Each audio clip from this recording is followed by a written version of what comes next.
ನಮ್ಮ ರೂಮ್.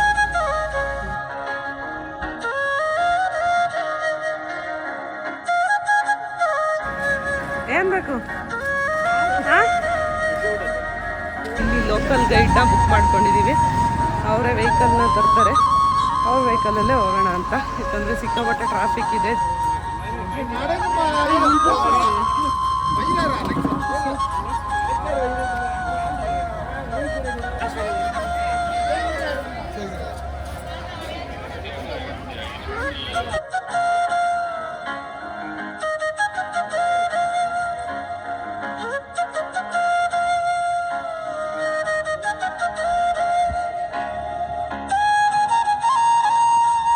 ಇಲ್ಲಿ ಬರ್ಬೇಕಾದ್ರೆ ಬಿಡಿ.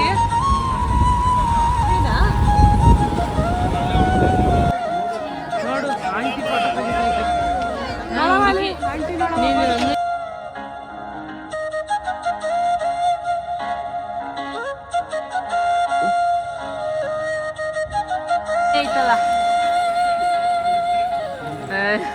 ನೋಡು. ನೀನು ಇಕ್ಕದ ನೀನು ತಗೋ.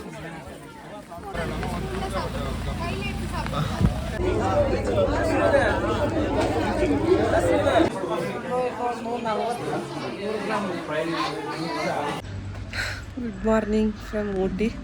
ನಾವಿವಾಗ ಊಟಿಯಲ್ಲಿ ಇದ್ದೀವಿ. ಲಾಸ್ಟ್ ಟೈಮು ನಮ್ಮ ಸ್ಟೂಡೆಂಟ್ಸ್ ಜೊತೆ ಬಂದಾಗ ಎಲ್ಲಿ ನಾವು ರೂಮ್ನ ಬುಕ್ ಮಾಡಿದ್ವೋ ಈ ಸಲನೂ ಕೂಡ ಅಲ್ಲೇ ಬುಕ್ ಮಾಡಿದ್ವಿ. ರೂಮೆಲ್ಲ ತುಂಬ ಚೆನ್ನಾಗಿ ಕೊಟ್ಟಿದ್ದರು. ನೈಟ್ ನಾವು ಬಂದಾಗ ಆಲ್ಮೋಸ್ಟ್ 10:30 ಆಗಿತ್ತು. ಸ್ವಲ್ಪ ಟ್ರಾಫಿಕ್ ಎಲ್ಲ ಜಾಸ್ತಿ ಇತ್ತು. ಸಂಡೇ ಆಗಿದ್ದರಿಂದ ಲೇಟ್ ಆಯಿತು ಬರೋಷ್ಟರಲ್ಲಿ. ಮತ್ತೆ ವೀಡಿಯೋ ಏನು ನಾನು ಮಾಡೋದಕ್ಕೆ ಹೋಗಲಿಲ್ಲ. ಈಗ ಫುಲ್ಲು ಸ್ವಲ್ಪ ಟಯರ್ಡ್ ಆಗೋಯ್ತು ಅಂತಲೇ ಹೇಳ್ಬೋದು. ಸಿಕ್ಕಾಪಟ್ಟೆ ಕಷ್ಟನೇ ಆಯಿತು. ಸ್ವಲ್ಪ ಬಂದು ನೈಟು ನಾವು ಸ್ಟೇ ಆಗಿ ಈಗ ಮಾರ್ನಿಂಗ್ ಎದ್ದು ಒಂದು ಒಳ್ಳೆ ವ್ಯೂ ನೋಡೋಣ ಅಂತ ಆಚೆ ಬಂದು ಕಾಫಿ ಟೀ ಕುಡಿಯೋರೆಲ್ಲ ಕಾಫಿ ಟೀ ಕುಡಿಯೋದಕ್ಕೆ ಹೋಗಿದ್ದಾರೆ. ಅಪ್ಪ ಅಮ್ಮ ಎಲ್ಲ ನಮ್ಮ ಮನೆಯವ್ರು ಕರ್ಕೊಂಡು ಹೋಗಿದ್ದಾರೆ. ಈಗ ರೆಡಿ ಆಗಿಬಿಟ್ಟು ಇವತ್ತು ಹೋಗಬೇಕು. ಹೇಗಿರುತ್ತೆ ಊಟಿ ಅಂದ್ಬಿಟ್ಟು ತೋರಿಸ್ತೀನಿ. ತುಂಬ ಚೆನ್ನಾಗಿದೆ ಅಂತ ನಾನು ವೀಡಿಯೋಸ್ ಎಲ್ಲ ನೋಡಿದ್ದೆ. ಈಗ ಫ್ಲವರ್ ಸೀಸನ್ ಆಗಿರೋದ್ರಿಂದ ಫ್ಲವರ್ ಶೋ ಎಲ್ಲ ನಡೀತಿದೆಯಂತೆ. ನೋಡೋಣ ಹೇಗಿರುತ್ತೆ ನಮ್ಮ ದಿನ ಇವತ್ತು ಅಂತ ನಿಮಗೂ ಕೂಡ ತೋರಿಸ್ತೀನಿ. ಹಾಗೆ ವೀಡಿಯೋಸ್ ಆದಷ್ಟು ಡೈರೆಕ್ಟಾಗಿ ಮಾತಾಡಿ ಹಾಕಿದ್ರೆ ನನಗೂ ಎಡಿಟಿಂಗ್ ಈಸಿ ಆಗುತ್ತೆ ಅಂತ ಇದೇ ಥರ ಮಾಡಬೇಕಂತ ಅಂದ್ಕೊಂಡಿದ್ದೀನಿ. ನೋಡೋಣ, ಟ್ರೈ ಮಾಡ್ತೀನಿ. ಎಷ್ಟಾಗುತ್ತೆ ಅಷ್ಟು ಕವರ್ ಮಾಡೋದಕ್ಕೆ. ರೂಮೆಲ್ಲ ತುಂಬ ಚೆನ್ನಾಗಿದೆ, ತೋರಿಸ್ತೀನಿ ಹೇಗಿದೆ ಅಂತ. ಯಾರಿಗಾದರೂ ಡೀಟೇಲ್ಸ್ ಬೇಕಂದರೆ ಕಮೆಂಟಲ್ಲಿ ತಿಳಿಸಿ. ರೈನ್ಬೋ ಕಾಟೇಜಸ್ ಅಂತ ಸಿಟಿ ಸೆಂಟರಲ್ಲೇ ಇದೆ. ಹತ್ರದಲ್ಲೇ 1 ಕಿಲೋಮೀಟರ್ 2 ಕಿಲೋಮೀಟರ್ ಡಿಸ್ಟೆನ್ಸಲ್ಲಿ ಪ್ಲೇಸಸ್ ಇದೆ. ಇದು ಊಟಿಯಲ್ಲಿ ನಮ್ಮ ಮೊದಲನೇ ದಿನ ಹೇಗಿರುತ್ತೆ ಅಂತ ತೋರಿಸ್ತೀನಿ ನಿಮಗೆ. ಹಾಗೆ ಸ್ಟೇ ಆಗೋದಕ್ಕೆ ರೂಮ್ನ ಬುಕ್ ಮಾಡಿದ್ದೆ. ನಾವು 8 ಜನ ಇದ್ದಿದ್ದರಿಂದ ಈ ಥರ 4 ಬೆಡ್ನ ಕೊಟ್ಟಿದ್ರು. ನಾವು ಲಾಸ್ಟ್ ಟೈಮ್ ಹೋದಾಗಲೂ ಕೂಡ ನಮ್ಮ ಸ್ಟೂಡೆಂಟ್ಸ್ ಜೊತೆ ಸೇಮ್ ರೂಮ್ ಸೇಮ್ ಪ್ಲೇಸ್ನೇ ಬುಕ್ ಮಾಡಿದ್ವಿ. ಅದೊಂದು ಮೆಮೊರಿ ನನಗೆ ರೀಕಾಲ್ ಮಾಡ್ಕೊತಿದ್ದೆ ನಾನು ಆವಾಗ ಹೇಗಿತ್ತು ಅಂತ. ರೂಮ್ ಅಂತೂ ಚೆನ್ನಾಗಿತ್ತು, ನೀಟಾಗಿ ಮೇಂಟೈನ್ ಮಾಡಿದ್ದಾರೆ, ಪರವಾಗಿಲ್ಲ. ಹಾಗೆ ಬಡ್ಜೆಟ್ ಫ್ರೆಂಡ್ಲಿ ಅಂತಲೂ ಹೇಳ್ಬೋದು. ಹಾಗೆ ಮೇಲ್ಗಡೆಗೆ ಹೋದರೆ ವಾಶ್ರೂಮ್ ಇದೆ, ಕೆಳಗಡೆ ಒಂದು ಟಾಯ್ಲೆಟು, ಮೇಲ್ಗಡೆ ವಾಶ್ರೂಮ್ ಕೊಟ್ಟಿದ್ದಾರೆ ಸ್ನಾನ ಮಾಡೋದಕ್ಕೆ ಅಂದ್ಬಿಟ್ಟು. ಪರವಾಗಿಲ್ಲ, ಚೆನ್ನಾಗಿ ನಿದ್ದೆ ಮಾಡಿದ್ವಿ. ಫುಲ್ಲು ಟ್ರಾವೆಲ್ ಮಾಡ್ಕೊಂಬಂದು ಟಯರ್ಡ್ ಆಗಿತ್ತು ಎಲ್ಲರಿಗೂ. ಎದ್ದ ತಕ್ಷಣ ಇವಾಗ ಎಲ್ಲರೂ ಫ್ರೆಶ್ ಅಪ್ ಆಗಿ ಒಬ್ಬೊಬ್ಬರೇ ಸ್ನಾನ ಎಲ್ಲ ಮುಗಿಸ್ಕೊಳ್ಳೋ ಅಷ್ಟರಲ್ಲಿ 1-2 ಅವರ್ಸ್ ಆಯಿತು. ನಾವು ಇಲ್ಲಿ ಲೋಕಲ್ ಗೈಡ್ನ ಬುಕ್ ಮಾಡ್ಕೊಂಡಿದ್ವಿ. ಯಾಕಂದರೆ ಟ್ರಾಫಿಕಲ್ಲಿ ವೆಹಿಕಲ್ ತುಂಬ ಕಷ್ಟ ಡ್ರೈವಿಂಗ್ ಮಾಡೋದು.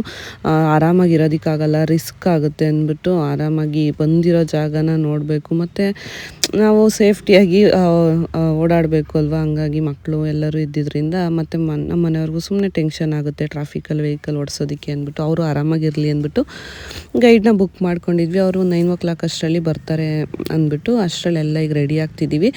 ಬಟ್ಟೆಗಳು ಅಷ್ಟೇ ಜಾಸ್ತಿ ತೊಗೊಂಡೋಗಿರಲಿಲ್ಲ, ಎಷ್ಟು ಬೇಕು ಅಷ್ಟು ಮಾತ್ರನೇ ಈ ಸಲ ನಾನು ಪ್ಯಾಕ್ ಮಾಡ್ಕೊಂಡು ಹೋಗಿದ್ದು. ಯಾಕಂದರೆ ಲಗೇಜ್ ಜಾಸ್ತಿ ಆದರೆ ಅದನ್ನು ಸುಮ್ಮನೆ ನಾವೇ ಹೊತ್ಕೊಂಡು ಓಡಾಡಬೇಕು ಕಷ್ಟ ಅಂದ್ಬಿಟ್ಟು ಎಷ್ಟು ಬೇಕು ಅಷ್ಟೇ ತೊಗೊಂಡೋಗಿದ್ದೆ. ಮಕ್ಳಿಗೆ ಮಾತ್ರ 1-2 ಜೊತೆ ಎಕ್ಸ್ಟ್ರಾ ಇರಬೇಕಾಗಿತ್ತು ಅಷ್ಟೇ.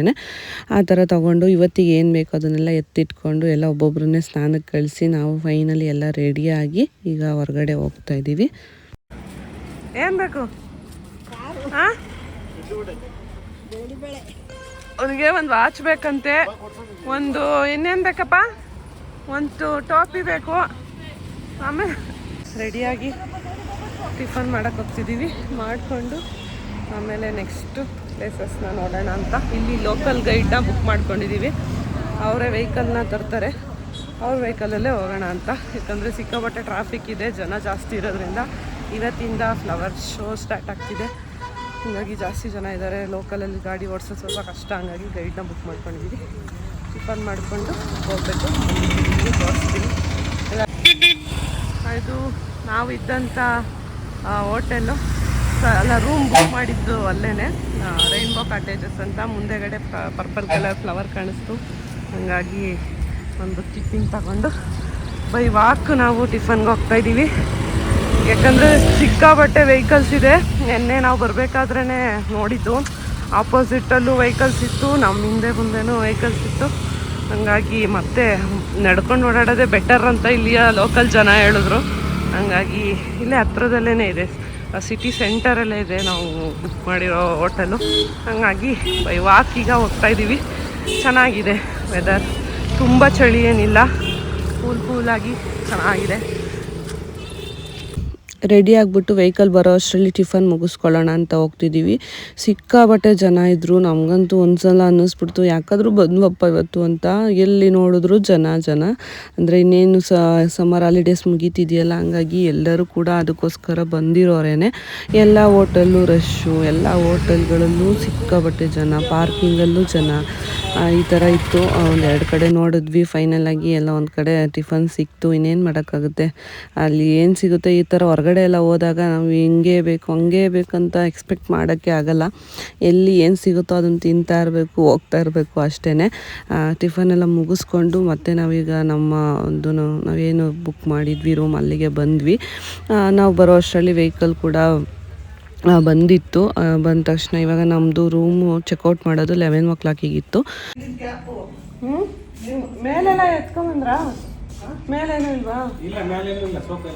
ಹಾಂ ಸರಿ, ಖಾಲಿ ಮಾಡ್ತಾಯಿದ್ದೀವಿ ಈಗ. ಚೆಕ್ಔಟ್ ಮಾಡಿ 11 o'clock ಚೆಕ್ಔಟು. ಬಟ್ ನಾವು ಇವಾಗ ಮತ್ತೆ ಬರೋಲ್ಲ ಇಲ್ಲಿಗೆ. ಒಂದೇ ಸಲ ಇವತ್ತು ನೈಟ್ ಸ್ಟೇ ಆಗೋಕ್ಕೆ ಬೇರೆ ಕಡೆ ರೂಮ್ ಬುಕ್ ಮಾಡಿದ್ದೀನಿ. ಅಲ್ಲಿಗೆ ಒಂದೇ ಸಲ ಸಂಜೆ ಹೋಗೋದು. ಈಗ ರೂಮ್ ಖಾಲಿ ಮಾಡಿ ನಮ್ಮ ವೆಹಿಕಲ್ ಬಂದಿದೆಯಂತೆ, ಅದರಲ್ಲಿ ಕರ್ಕೊಂಡು ಹೋಗ್ತಾರೆ. ಸುಮ್ಮನೆ ಯಾಕೆ ರಿಸ್ಕು ಅಂತ ಅಷ್ಟೇ, ಮಕ್ಕಳೆಲ್ಲ ಇರೋದ್ರಿಂದ ಅವ್ರಿಗೆ ಗೊತ್ತಿರುತ್ತೆ ಲೋಕಲ್ ಅವ್ರಿಗೆ, ಹಾಗಾಗಿ ಚೆನ್ನಾಗಿ ತೋರಿಸ್ತಾರೆ ಅಂದ್ಬಿಟ್ಟು ರಿಸ್ಕ್ ತಗೊಳ್ಳೋದು ಬೇಡ ಅಂತ ಬುಕ್ ಮಾಡ್ಕೊಂಬಿಟ್ಟಿದ್ದೀವಿ. ಈಗ ರೂಮ್ ಖಾಲಿ ಮಾಡಿಕೊಂಡು ಹೊರಡಬೇಕು. ಎಲ್ಲೆಲ್ಲಿ ಹೋಗ್ತೀವಿ ಹೇಗಿರುತ್ತೆ ಅಂತ ಬನ್ನಿ ತೋರಿಸ್ತೀನಿ. ಲೋಕಲ್ ಗೈಡು ಅವರ ವೆಹಿಕಲಲ್ಲೇ ಬಂದಿದ್ದರು. ಈಗ ನಾವು ನಮ್ಮ ಕಾರಲ್ಲಿ ಲಗೇಜ್ ಎಲ್ಲ ಇಟ್ಬಿಟ್ಟು ಅವರ ವೆಹಿಕಲ್ಗೆ ಶಿಫ್ಟ್ ಆಗ್ತಿದ್ದೀವಿ. ಯಾಕಂದರೆ ಅವ್ರಿಗೊಂದು ಅಲ್ಲಿ ಪ್ಲೇಸಸ್ ಬಗ್ಗೆ ಕೂಡ ಐಡಿಯಾ ಇರುತ್ತೆ, ಯಾವ ರೋಡಲ್ಲಿ ಯಾವ ರೀತಿ ವೆಹಿಕಲ್ನ ಓಡಿಸ್ಬೇಕು ಅನ್ನೋದು ಚೆನ್ನಾಗಿ ಗೊತ್ತಿರುತ್ತೆ.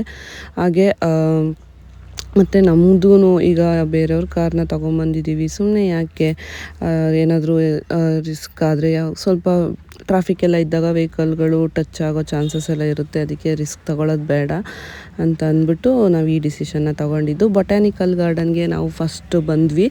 ಅಲ್ಲಿ ನನ್ನ ಮಗನಿಗೆ ಏನಾದರೂ ಮಕ್ಕಳು ಹೊರಗಡೆ ಬಂದಾಗ ಕೇಳೋದಂತೂ ಬಿಡಲ್ಲ, ಇದೆಲ್ಲ ಬೇಕಂತ ಆಟ ಮಾಡ್ತಿದ್ದ. ಸರಿ ಆಯ್ತು, ಇನ್ನೇನು ಮಾಡೋಕ್ಕಾಗುತ್ತೆ, ಬಂದಿರೋದೇ ಅವ್ರಿಗೋಸ್ಕರ, ಅವ್ರನ್ನ ಖುಷಿ ಪಡಿಸ್ಲೇಬೇಕು ಅಂದ್ಬಿಟ್ಟು ಕೊಡಿಸ್ಕೊಂಡು ನಾವಿವಾಗ ಬೊಟ್ಯಾನಿಕಲ್ ಗಾರ್ಡನ್ ಒಳಗಡೆ ಎಂಟ್ರಿ ಆಗ್ತಾಯಿದ್ದೀವಿ. ಇವತ್ತು 128ನೇ ಫ್ಲವರ್ ಶೋ ನಡೀತಾ ಇದೆ. ಎಲ್ಲ ಇನ್ನೂ ರೆಡಿ ಮಾಡ್ತಾಯಿದ್ರು, ಅವತ್ತಿನ ಸ್ಟಾರ್ಟ್ ಅಲ್ವಾ ಅಂದ್ಬಿಟ್ಟು. ಬಟ್ ಅವತ್ತು ಮೊದಲನೇ ದಿನವೇ ಸಿಕ್ಕಾಬಟ್ಟೆ ಕ್ರೌಡ್ ಇತ್ತು. ನೋಡ್ಬೋದು, ಎಲ್ಲಿ ನೋಡಿದ್ರು ಜನ. ಎಲ್ಲೂ ಕೂಡ ನಿಂತ್ಕೊಂಡು ಫ್ರೀಯಾಗಿ ಫೋಟೋಸ್ ವೀಡಿಯೋಸ್ ನಿಜವಾಗ್ಲೂ ಮಾಡೋಕ್ಕಾಗಲೇ ಇಲ್ಲ, ಯಾಕಂದರೆ ಬ್ಯಾಕ್ಗ್ರೌಂಡಲ್ಲಿ ಅಷ್ಟು ಡಿಸ್ಟರ್ಬೆನ್ಸ್ ಇತ್ತು. ನೋಡ್ಬೋದು ಎಷ್ಟಿದೆ ಜನ, ನೋಡಿ ಈಗ ನಿಂತಿದ್ದಾರೆ ಎಲ್ಲ ಕಡೆನೂ ಜನ. ಬಟ್ ಏನೂ ಮಾಡೋಕ್ಕಾಗಲ್ಲ, ಎಲ್ಲರೂ ಕೂಡ ನೋಡಬೇಕು ಅಂತಲೇ ಬಂದಿರೋರೆ ಅಲ್ವಾ. ಬಟ್ ತುಂಬ ಚೆನ್ನಾಗಿ ಅರೇಂಜ್ ಮಾಡಿದರು. ಅದೆಷ್ಟು ಥರ ಹೂವಿನ ಗಿಡಗಳಿದೆಯೋ ಇಲ್ಲಂತೂ ಗೊತ್ತಿಲ್ಲ. ನೋಡೋಕ್ಕಂತೂ ಡಿಫ್ರೆಂಟಾಗಿ ಒಂದೊಂದು ಕೂಡ ಕಲರ್ಫುಲ್ಲಾಗಿ ತುಂಬಾ ಚೆನ್ನಾಗಿತ್ತು. ಕಣ್ಣಿಗೆ ಏನೋ ಒಂಥರ ತಂಪಾದಂಗೆ ಅನ್ನಿಸ್ತಿತ್ತು ಹೂವಿನ ಗಿಡಗಳನ್ನೆಲ್ಲ ನೋಡಿದಾಗ. ನಮ್ಮ ಕಡೆ ಅಂತೂ ಇಷ್ಟೊಂದೆಲ್ಲ ನೋಡೋಕ್ಕೆಲ್ಲೂ ಸಿಗಲ್ಲ. ಇಲ್ಲಿಯ ಒಂದು ಸ್ಪೆಷಾಲಿಟಿ ಅದೇ, ಊಟಿಯಲ್ಲಿ ಫ್ಲವರ್ಸು ಮತ್ತು ನೇಚರನ್ನೇ ಎಲ್ಲರೂ ತುಂಬ ಇಷ್ಟಪಡೋದು. ಅಲ್ಲಿ ಗ್ಲಾಸ್ ಹೌಸ್ ಇದೆ, ಅದ್ರ ಮುಂದೆ ಕೂಡ ಎಲ್ಲ ಹೂವುಗಳನ್ನ ಚೆನ್ನಾಗಿ ಜೋಡಿಸಿದ್ರು. ನಾವು ಒಂದು ಸ್ವಲ್ಪ ವೀಡಿಯೋ ಫೋಟೋಸ್ ಎಲ್ಲ ಹೇಗೂ ಬಂದಿರೋದಕ್ಕೊಂದು ಮೆಮೊರಿ ಬೇಕಲ್ವ ಅಂದ್ಬಿಟ್ಟು ಆ ಜನಗಳ ಮಧ್ಯೆನೇ ಫೋಟೋಸ್ ವೀಡಿಯೋಸ್ ಎಲ್ಲ ಮಾಡ್ಕೊಂಡ್ವಿ. ನಮ್ಮ ಅಪ್ಪ, ನಮ್ಮ ಮನೆಯವರು, ನನ್ನ ಮಗ ಎಲ್ಲರೂ ಸೇರಿ ಫೋಟೋ ಶೂಟ್ ಮಾಡ್ತಿದ್ದಾರೆ. ಇವಾಗ ಏನೋ ಒಂಥರ ಖುಷಿ ಅಲ್ವಾ, ರೆಡಿಯಾಗಿ ಈ ಥರ ಹೊರಗಡೆ ಬಂದಾಗ ಫೋಟೋಶೂಟ್ ಎಲ್ಲ ಮಾಡೋದು ಕಾಮನ್ನಾಗಿ ಎಲ್ಲರೂ ಮಾಡೇ ಮಾಡ್ತಾರೆ.